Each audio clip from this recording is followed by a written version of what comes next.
তারিখে তুমি থেকো, তোমার খবর আছে মৌলভী সাহেব, আমার সাথে মাহফিল। আর 8 তারিখে কালাইহাটাতে বাহাস হবে বাশার বিন হায়াত আলীর সাথে। বাহাস কি হবে? লাইট ক্যামেরা অ্যাকশন নিয়ে যাব তার সাথে দেখা করতে। সে একটা খবর পায় ভয় পাইছে অনেক। কথাকে বুঝতে পারছেন কিনা? কারণ ফতোয়া যখন জাহালাতের চরম পর্যায়ে যাবে, এই জাহেলগুলাকে ঠান্ডা করতে বলছে।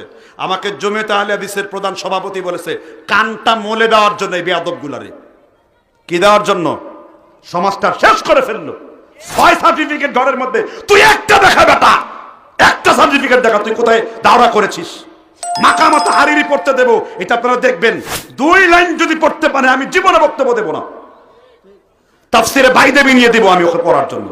কত বড় মৌলবী হয়ে গেছে। ডক্টর মুসলিউদ্দিন ইবনে উসাইমিনের ছাত্র, অহংকার করে কোনোদিন বলছে এইসব কথা? ডক্টর আসাদুল্লাহ গালিব কত বড় খেদমত করেছেন, সিরাতুন নবীর উপর বই লিখেছেন, আহলে হাদিস আন্দোলনের উপর পিএইচডি করেছেন, একদিনও তো এইসব